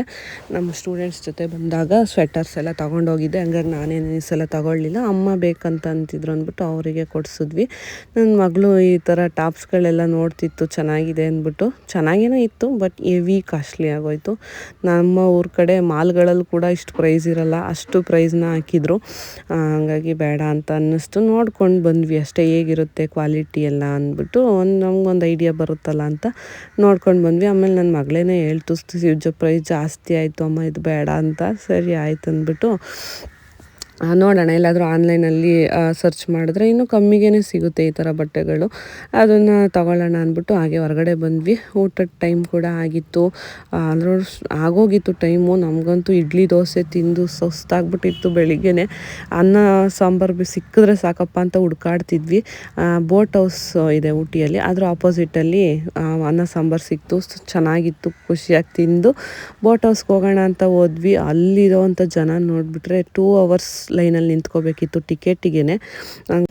ಅಲ್ಲಿ ಅಷ್ಟು ಪೇಷನ್ಸ್ ಇರಲಿಲ್ಲ. ಅದ್ರ ಆಪೋಸಿಟಲ್ಲೇ ಥ್ರೆಡ್ ಗಾರ್ಡನ್ ಇತ್ತು, ಅಲ್ಲಿಗೆ ಬಂದ್ವಿ. ದಾರದಲ್ಲೇ ಮಾಡಿರೋದು, ಹೂ ಎಲೆ ಹುಲ್ಲು ಎಲ್ಲ ಥ್ರೆಡ್ ಅಲ್ಲೇ ಮಾಡಿರೋದು. 6 ಕೋಟಿ ಮೀಟ್ರ್ ದಾರ ಯೂಸ್ ಮಾಡಿ 50 ಜನಕ್ಕೆ ಟ್ರೈನಿಂಗ್ ಕೊಡ್ತು. 12 ವರ್ಷ ಮಾಡಿದ ಗಾರ್ಡನ್ ಇದೆ. ಯಾಕಂದ್ರೆ ಸೂಜಿ ಮಿಷಿನ್ ಯಾವುದೂ ಇಲ್ಲ, ಕೈಯಲ್ಲೇ ಮಾಡಿರೋದು. ಇದು ಹೆಂಗೆ ಮಾಡ್ತಾರೆ ಅಂದ್ರೆ, ನಮ್ಮ ಶರ್ಟ್ ಕಲರ್ ಒಳಗಡೆ ಕ್ಯಾನ್ವಾಸ್ ಮೆಟೀರಿಯಲ್, ಅದು ಹೂ ಶೇಪ್ಲಿ ಎಲೆ ಶೇಪ್ಲಿ ಕಟ್ ಮಾಡಿ ಅದ್ರ ಮೇಲೆ ದಾರ ಚುಚ್ಚಿ ತಂದಿಕ್ಕೆ ಸ್ಟೀಲ್ ಕಾಪರ್ ವೈಯರ್ ಯೂಸ್ ಮಾಡಿರೋದು. ಅದಕ್ಕೆ ಇದು ಯುನಿಕ್ ವರ್ಲ್ಡ್ ರೆಕಾರ್ಡ್ ಆಯ್ತು. ಆರಾಮಾಗಿ ನೋಡ್ರಿ, ಲಾಸ್ಟ್ ಲಿಂಕ್ ಸ್ಯಾಂಪಲ್ ತೋರಿಸ್ತಾರೆ, ಮುಟ್ಟಿ ನೋಡ್ರಿ, ಸೇಲ್ಸ್ಗೆ ಆರಾಮಾಗಿ.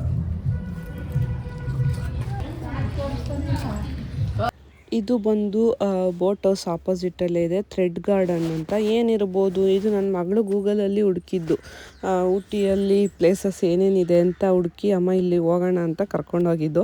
ನೋಡೋಣ ಅಂತ ಹೋದ್ವಿ. ಚೆನ್ನಾಗೇನೋ ಇತ್ತು. 30 ರುಪೀಸ್ ಒಬ್ಬರಿಗೆ ಟಿಕೆಟ್ ಎಂಟ್ರಿಲಿ. ಎಲ್ಲೂ ಕೂಡ ಅಷ್ಟೇ, ಪಾರ್ಕಿಂಗು ಈ ಥರ ಎಲ್ಲದಕ್ಕೂ ಎಂಟ್ರೆನ್ಸ್ ಟಿಕೆಟ್ ಪೇ ಮಾಡಲೇಬೇಕು. ಚೆನ್ನಾಗೇನೋ ಇತ್ತು, ಆದರೆ ಬೇಗನೆ ಮುಗ್ದೋಯ್ತು, ಜಾಸ್ತಿ ಏನೂ ಇಲ್ಲ. ಥ್ರೆಡ್ಡಲ್ಲೇ ಮಾಡಿರೋವಂಥದ್ದು, ಅಂದರೆ ದಾರದಲ್ಲಿ ಮಾಡಿರೋವಂಥ ಹೂವಿನ ಗಿಡಗಳಿದೆಲ್ಲ. ಎಲೆ ಇರ್ಬೋದು, ಹಾಗೆ ಹೂವು ಇರ್ಬೋದು, ಎಲ್ಲ ಫುಲ್ಲು ಅಲ್ಲೇನು ನಾವು ನೋಡ್ತಿದ್ವಿ ಅದೆಲ್ಲವೂ ಕೂಡ ದಾರದಲ್ಲೇ ಮಾಡಿರೋವಂಥದ್ದು. ಏನೋ ಡಿಫ್ರೆಂಟಾಗಿ ಒಂಥರ ಚೆನ್ನಾಗಿತ್ತು. ನೋಡಿ ಇಲ್ಲಿ ಸೇಲ್ಗೂ ಕೂಡ ಇಟ್ಟಿದ್ದಾರೆ. ಒಂದೊಂದು ಫ್ಲವರ್ ಇದು 1200 ಆ ಥರ ಇತ್ತು. ನಮ್ಮ ಕಡೆ ಈಗ ಸ್ಯಾರಿ ಕುಚ್ಚು ಕಟ್ತೀವಲ್ಲ, ಆ ದಾರದಲ್ಲಿ ಮಾಡಿರೋವಂಥ ಫ್ಲವರ್ಸ್ ಇದು. ಚೆನ್ನಾಗಿತ್ತು, ಬಟ್ ಅಷ್ಟೊಂದು ಜಾಸ್ತಿ ಆಯ್ತು ಅನ್ನಿಸ್ತು, ನಾವೇನು ತಗೊಳ್ಳಿಲ್ಲ. ನೋಡೋಣ, ಈಗ ಒಂದು ಹೊಸ ಎಕ್ಸ್ಪೀರಿಯನ್ಸ್ ಅಲ್ವಾ, ಈ ಥರದ್ದೆಲ್ಲ ನಮ್ಮ ಕಡೆ ಎಲ್ಲಿ ನೋಡೋಕ್ಕೆ ಸಿಗುತ್ತೆ. ಈ ಥರ ಹೋದಾಗ ಸಿಕ್ಕಿದಾಗ ನೋಡಬೇಕು. ನೋಡಿ ಎಲೆಗಳನ್ನೂ ಕೂಡ ಮಾಡಿದ್ದಾರೆ ದಾರದಲ್ಲಿ. ಅಷ್ಟು ಪೇಷನ್ಸಿಂದ ಅವರು ಮಾಡಿರೋದಕ್ಕಾದ್ರೂ ಪರವಾಗಿಲ್ಲ, ಟಿಕೆಟ್ ಕೊಟ್ಟು ಹೋಗಿದ್ದಕ್ಕೂ ಓಕೆ ಅಂತ ಅನಿಸ್ತು. ಮತ್ತು ಅಲ್ಲಿಂದ ನಾವು ಹೊರಗಡೆ ಬಂದ್ವಿ. ಇಲ್ಲಿ ಹೋಗ್ತಾ ಆನ್ ದಿ ವೇಯಲ್ಲಿ ಥಂಡರ್ ವರ್ಲ್ಡ್ ಅಂತ ಕಾಣಿಸ್ತು. ಅದೇನು ನೋಡೋಣ ಅಂತ ಈಗ ಒಳಗಡೆ ಹೋಗ್ತಾ ಇದ್ದೀವಿ. ಈ GRS ವಂಡ್ರಲಾ ಇರುತ್ತಲ್ಲ, ಆ ಥರ ಇರ್ಬೋದು ಅಂದ್ಕೊಂಡು ಒಳಗಡೆ ಹೋದ್ವಿ ನಾವು. ನೋಡೋಣ, ಏನಂತ ಗೊತ್ತಿರಲಿಲ್ಲ. ಹೊರಗಡೆ ಈ ಥರ ಡಿಸ್ಪ್ಲೇಲಿ ಬೋರ್ಡ್ಗಳು ಹಾಕಿದ್ರು ಅಷ್ಟೇ, ಸ್ನೋ ಸಿಟಿ ಎಲ್ಲ ಇದೆ ಅಂದ್ಬಿಟ್ಟು ಹೋದ್ವಿ. ನಮ್ಮ ಡ್ರೈವರ್ ಹೇಳಿದ್ರು ಒಂದು 300-400 ಇರಬಹುದು, ಒಂದ್ಸಲ ಕೇಳಿ ಅಂತ. ಅಲ್ಲೋಗಿ ನೋಡಿದ್ರೆ ಎಂಟ್ರಿ ಫೀಸೇ 700 ಇತ್ತು ಒಬ್ಬರಿಗೆ. ಅದಕ್ಕೆ ಸ್ವಲ್ಪ ಜಾಸ್ತಿ ಆಯಿತು ಅಂತ ಅನ್ನಿಸ್ತು. ಒಳಗಡೆ ನಾರ್ಮಲಾಗಿ ಮಕ್ಕಳು ಆಟ ಆಡೋದಕ್ಕೆ ಈ ಲೂಲು ಮಾಲಲ್ಲೆಲ್ಲ ಇದೆಯಲ್ಲ ಗೇಮ್ಸ್ ಝೋನು, ಆ ಥರದ್ದು ಇತ್ತು ಅಷ್ಟೇ. ಬಟ್ ಈಗ ನಾವಿಲ್ಲಿ ಇದ್ದಿದ್ದು 8 ಜನ ಒಳಗಡೆ ಹೋಗ್ಬೇಕಂದ್ರೆ ಸಿಕ್ಕಾಬಟ್ಟೆ ಕಾಸ್ಟ್ಲಿ ಆಯಿತು ಅಂತ ಅನ್ನಿಸ್ತು.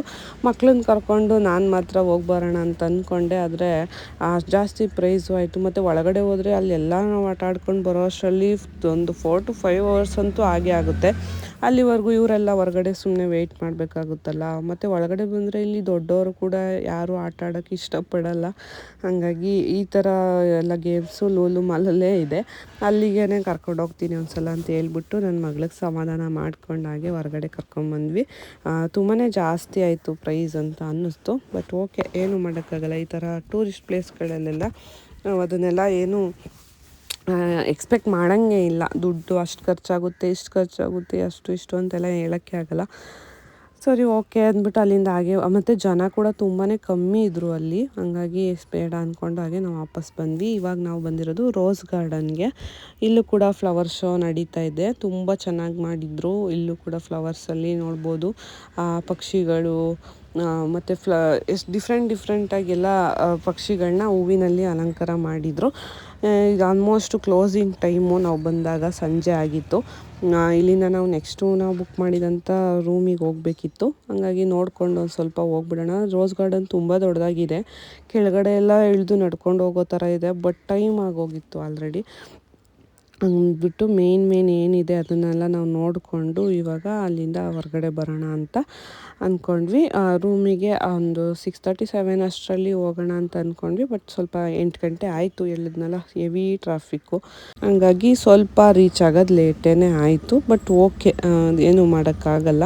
ಅಲ್ಲಿ ಚೆನ್ನಾಗಿತ್ತು ಒಂದು ವೆದರು, ಆ ಒಂದು ಫ್ಲವರ್ ಶೋ ಎಲ್ಲ ಡಿಫ್ರೆಂಟ್ ಫ್ಲವರ್ಸ್ಗಳಲ್ಲಿ ಈ ಥರ ಬರ್ಡ್ಸ್ಗಳು, ಆ್ಯಂಗ್ರಿ ಬರ್ಡ್ಸ್ನೆಲ್ಲ ಮಾಡಿದರು. ಈ ಥರದ್ದೆಲ್ಲ ಚೆನ್ನಾಗಿತ್ತು, ಮಕ್ಕಳಿಗೆಲ್ಲ ಒಂಥರ ಅದು ಖುಷಿ ಕೊಡುತ್ತೆ. ಮತ್ತು ಅಲ್ಲೊಂದು ಹಾರ್ಟ್ ಕೂಡ ಮಾಡಿದರು, ಅಲ್ಲೂ ಒಂದು ಸ್ವಲ್ಪ ಫೋಟೋಸ್ ಎಲ್ಲ ತಕ್ಕೊಂಡು ನಾವು ಅಲ್ಲಿಂದ ನೆಕ್ಸ್ಟ್ ಬಂದಿದ್ದೇನೆ. ಮತ್ತೊಂದು ಇಲ್ಲಿ ಹೋಮ್ ಸ್ಟೇನ ನಾನು ಬುಕ್ ಮಾಡಿದ್ದೆ ಫಸ್ಟೇ, ಯಾಕಂದರೆ ಅಲ್ಲಿ ಹೋಗಿ ಹುಡ್ಕಾಡಿ ಪರದಾಡೋದು ತುಂಬ ಕಷ್ಟ ಆಗುತ್ತೆ. ಮತ್ತು ಆನ್ ಸ್ಪಾಟಲ್ಲಿ ಬುಕ್ ಮಾಡೋಕ್ಕೆ ಹೋದರೆ ಪ್ರೈಸಸ್ ಕೂಡ ಎಲ್ಲ ಜಾಸ್ತಿ ಹೇಳ್ತಾರೆ. ಹಾಗಾಗಿ ಒಂದು 3-4 ಡೇಸ್ ಮುಂಚೆನೇ, ಇನ್ನೂ 1 ವೀಕ್ ಮುಂಚೆ ಮಾಡಿಕೊಂಡ್ರೆ ಇನ್ನೂ ಬೆಟರು. ವೀಕ್ ಡೇಸ್ ಆಗಿರೋದ್ರಿಂದ ಪರವಾಗಿಲ್ಲ, ನಮಗೊಂದು ಸ್ವಲ್ಪ ರೀಸನಬಲ್ ಪ್ರೈಸಲ್ಲೇ ಸಿಕ್ತು. ನಾವು ಜಾಸ್ತಿ ಜನ ಇದ್ದಿದ್ದರಿಂದ ನಾವು ಸಪ್ರೇಟ್ ರೂಮ್ಗಳನ್ನ ತಗೊಂಡ್ರು ನಮಗೆ ಬಜೆಟ್ ಜಾಸ್ತಿ ಆಗ್ತಿತ್ತು. ಹಾಗಾಗಿ ಈ ಥರ ಒಂದು ಫುಲ್ಲು ಮನೆಯೇ ನಮಗೆ ಅಂತ ಕೊಟ್ಟಿದ್ರು. ಅಲ್ಲಿ 2 ರೂಮ್ ಇತ್ತು, ಮತ್ತು ಹಾಲಲ್ಲಿ 2 ಬೆಡ್ ಎಕ್ಸ್ಟ್ರಾ ಕೊಟ್ಟಿದ್ರು. ಇಷ್ಟು ಜನಕ್ಕೂ ಆಗೋ ಥರ ಚೆನ್ನಾಗಿತ್ತು, ಪರವಾಗಿಲ್ಲ. ಟಿ ವಿ ಕೂಡ ಇತ್ತು, ಬಿಸಿ ನೀರಿತ್ತು, ಮತ್ತು ಫುಲ್ ಪ್ರೈವೇಟ್ ರೂಮ್ ಥರ. ನಮ್ಮ ಫ್ಯಾಮಿಲಿ ಬಿಟ್ಟರೆ ಬೇರೆ ಯಾರು ಅಲ್ಲಿಗೆ ಬರೋದಿಲ್ಲ ಆ ಥರ. ಮತ್ತು ಹೊರಗಡೆ ಎಲ್ಲ ಹೋಗೋದು ಬೇಡ ಅಂದ್ಬಿಟ್ಟು ನಮ್ಮ ಮನೆಯವ್ರು ಹೋಗಿ ಅಲ್ಲಿಗೆ ಊಟ ತಂದರು. ಯಾರು ಸ್ನ್ಯಾಕ್ಸ್ ಎಲ್ಲ ಅದು ಇದು ತಿಂದು ಊಟ ಮಾಡೋ ಸ್ಟೇಜಲ್ಲಿ ಇರಲಿಲ್ಲ. ಆದರೂ ನೈಟ್ ಹಾಗೆ ಮಲ್ಕೊಳ್ಳೋದು ಬೇಡ ಅಂದ್ಬಿಟ್ಟು ಸಿಂಪಲ್ಲಾಗಿ ಇಷ್ಟಿರಲಿ ಅಂತ ತೊಗೊಂಬಂದಿದ್ರು. ಈಗ ಎಲ್ಲ ಅಲ್ಲೇ ಸರ್ವ್ ಮಾಡಿಕೊಂಡು ಊಟ ಮಾಡ್ತಾಯಿದ್ದೀವಿ. ಚೆನ್ನಾಗಿತ್ತು ಇವತ್ತಿನ ದಿನ, ನಮ್ಮದು ಚೆನ್ನಾಗೋಯ್ತು ಅಂತಲೇ ಹೇಳ್ಬೋದು. ನೆಕ್ಸ್ಟ್ ಡೇ ಹೇಗಿರುತ್ತೆ ನಮ್ಮ ಒಂದು ಊಟಿಯಲ್ಲಿ ಸೆಕೆಂಡ್ ಡೇ ಅಂತ, ನಾವು ಕುನ್ನೂರಿಗೆ ಹೋಗ್ತೀವಿ ನೆಕ್ಸ್ಟು. ಊಟಿಯಿಂದ ಕುನ್ನೂರಿಗೆ ನೋಡೋಣ. ಟ್ರೈನ್ ಎಲ್ಲ ಫಸ್ಟೇ ಬುಕ್ ಮಾಡೋಣ ಅಂತ ಅಂದ್ಕೊಂಡೆ, ಬಟ್ ನಂಗೆ ಅದು ಸಿಗಲಿಲ್ಲ. ನೆಕ್ಸ್ಟ್ ಡೇ ಅಲ್ಲೇ ಹೋಗಿ ಕೇಳೋಣ ಅಂತ ಅಂದ್ಕೊಂಡ್ವಿ. ನೆಕ್ಸ್ಟ್ ವೀಡಿಯೋದಲ್ಲಿ ನಾನು ಅದನ್ನು ಶೇರ್ ಮಾಡ್ತೀನಿ ಹೇಗಿತ್ತು ಎಕ್ಸ್ಪೀರಿಯನ್ಸ್ ಅಂತ. ಇವತ್ತಿನ ವೀಡಿಯೋ ನಿಮಗೆ ಇಷ್ಟ ಆಗಿದರೆ ಒಂದು ಲೈಕ್ ಮಾಡಿ, ಹಾಗೆ ವೀಡಿಯೋ ನೋಡಿ ಏನಿಸ್ತು ಅಂತ ಕಮೆಂಟಲ್ಲಿ ಕೂಡ ತಿಳಿಸ್ಬೋದು. ಹಾಗೆ ನಿಮ್ಮ ಫ್ರೆಂಡ್ಸು ಮತ್ತು ಫ್ಯಾಮಿಲಿ ಜೊತೆ ವೀಡಿಯೋನ ಶೇರ್ ಮಾಡಿ. ವೀಡಿಯೋನ ಕೊನೆವರೆಗೂ ನೋಡಿದ್ದಕ್ಕೆ ಎಲ್ಲರಿಗೂ ಥ್ಯಾಂಕ್ಸ್ ಹೇಳ್ತಾ ಈ ವಿಡಿಯೋ ನಾನು ಇಲ್ಲಿಗೆ ಎಂಡ್ ಮಾಡ್ತಾಯಿದ್ದೀನಿ. ಮತ್ತೊಂದು ಒಳ್ಳೆ ವೀಡಿಯೋದಲ್ಲಿ ನಾನು ಸಿಗ್ತೀನಿ. ಅಲ್ಲಿವರೆಗೂ ಟೇಕ್ ಕೇರ್, ಬೈ ಬಾಯ್.